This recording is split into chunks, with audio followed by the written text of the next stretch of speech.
Yeah, I imagine they're holding an awful lot of this stuff back for PTR. Because if they can hit PTR notes direct to us, then they'll be like, "Wahoo! Here you go, everyone. Here's directly from us all the real cool news, all of the updates that include having no systems, that sort of thing, likely." But see, they did. Hello, Ian. Yeah, remember that the content preview Visions of N'Zoth. Okay, so that happened October 7th, 2019. So comparatively, this is happening a month later, which is not to be. Yeah, just not to be unexpected, I suppose. So I think with this, they were a lot more clear, like of a presentation of like what the feature set and that sort of thing would be for the patch. So I just wonder, therefore, if like you're just production-wise, your art, I just think the art's probably a lot more locked in. That's the stuff that's probably the furthest along that they can show. And I think a lot of those other systems, they probably aren't really massively able to talk about things. Yeah. So, like, if I was going to go for a date with this, it's probably late Feb, maybe March. Yeah, my general guess is either 2 or 3 weeks, depending on raid schedule and raid unlock schedule from Sylvanas book launch. So Sylvanas book minus 3 or 4 weeks. I think that's what we're looking for, which is obviously late February. Okay, so Morgan Day, one of our major focuses is a philosophical shift undertaking, not just for returning players. These new systems introduced in Shadowlands like Covenant, Sanctum, breadth of content we've added. It's also for when you make a new character as a main or for a new role. We've been trying to take steps to remove barriers. Yeah, so just talking about that. The change to the renown system anima let you catch up more quickly. I don't think there's any new systemic things we're adding to Eternity's End. Good. Interesting. But we always look at the main story quest and flow and continuously consider things. People ask, how much of our questing do I have to do to get into the new stuff? We want to make it easy for people to jump into the story. The chains, they made it so you didn't have to play through the whole Covenant campaign before you went to Korthia. I mean, that does unfortunately include core narrative being removed from World of Warcraft, which is a little bit iffy. Whoopsies.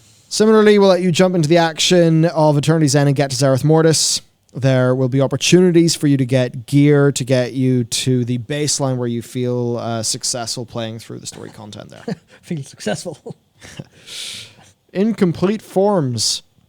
And even Pantheon of Death members like Archon, Winter Queen, and the Primus. Cool. Twists, new varieties in the raid. All right, yeah, just like more talking about fractals, geometries, patterns, shapes. That is actually very cool conceptually. Yeah. If we have a council fight, that's the Pantheon of Death alpha version.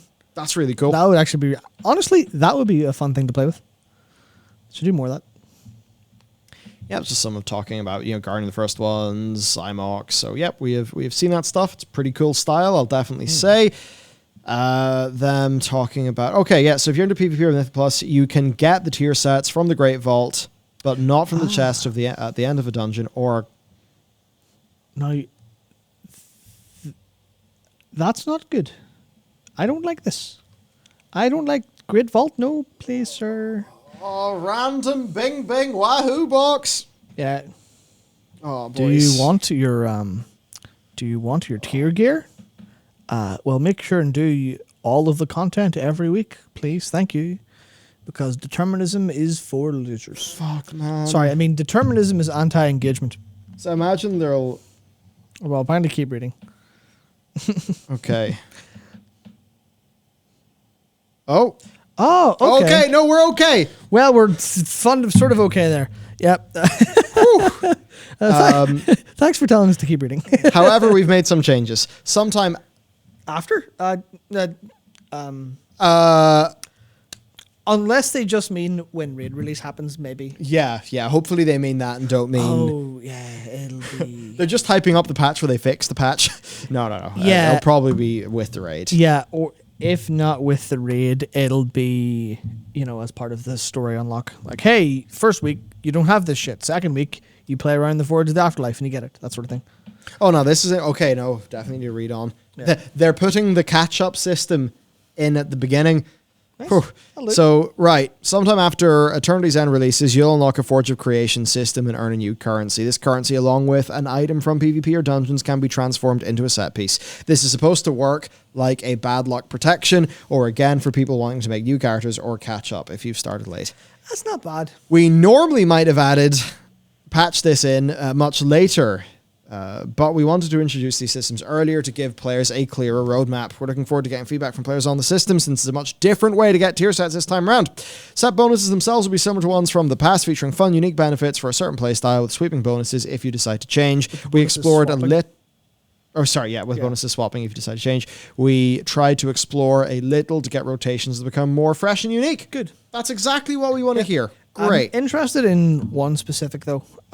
It's the idea of them being PvP, dungeons, and raid. Does that mean that one tier set will do all three uniquely? So you want to go hyper engagement, all cylinders, everything, to unlock all of them immediately? Because that feels a little bit like eat shit Mythic Raiders, just PvP again.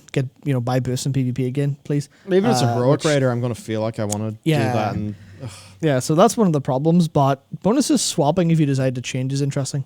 Because I don't know, because that could obviously just apply to, you don't need one per spec, which is obvious, of course, for tier sets. But I guess it's that thing of, is this going to be actually like very specific, like they'll buff specific talents or specific talent sets and stuff like that?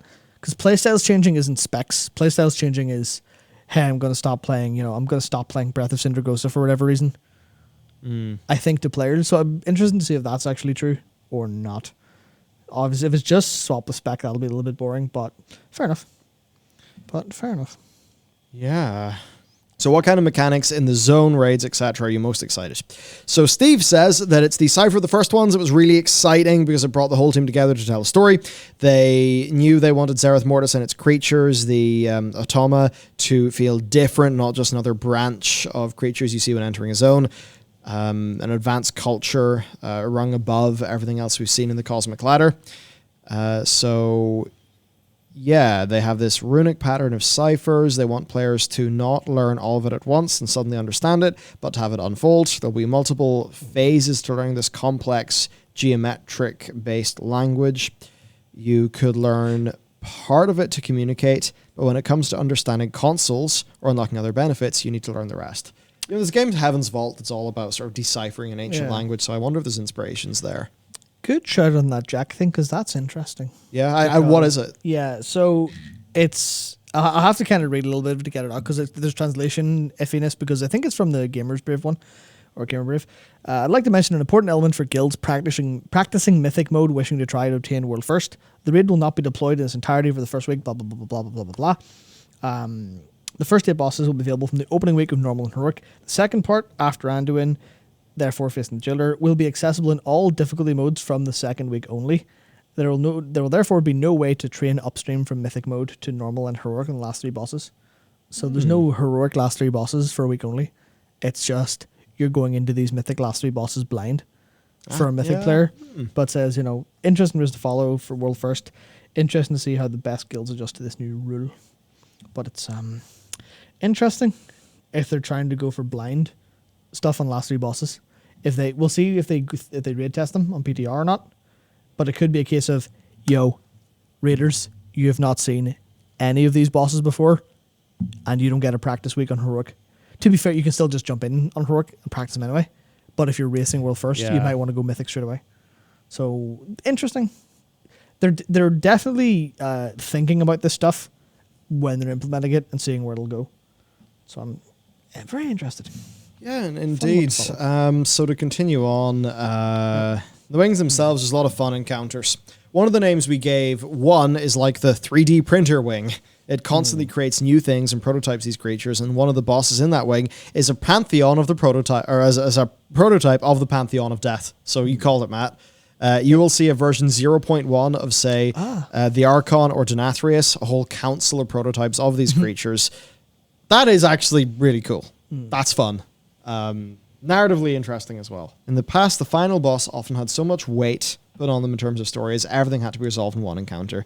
This way, because we have so much equity in characters, Anduin, Sylvanas, they can have their own moments. Assuming we liberate Anduin, we get to put all the focus on bringing the fight to the jailer, stopping him, and what happens, what impact that has in the Shadowlands then becomes its own story moment. So basically, by doing the raid the way they're doing it, they can have each plot beat just have a lot more time to itself, which I think is important. Certainly a good thing.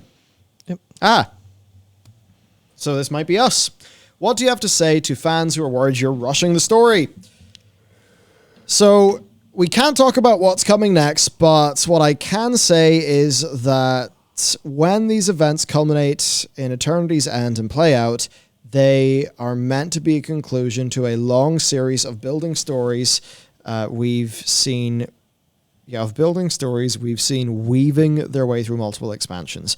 The Warcraft story goes on, but we're closing one book before another begins. As the future chapters of our storyline begin to play out, the players will get a sense of conclusion to some threads before delving into new ones.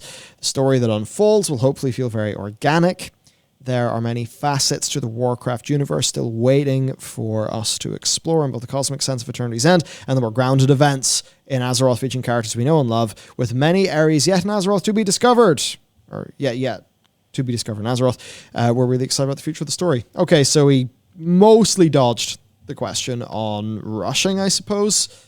Yeah. I guess it is what it is. Maybe they have rushed till now, but maybe the end of this will actually get the time that it deserves. And so if it does, then that would be a good thing. Yep. I suppose that's that. Yeah, interesting.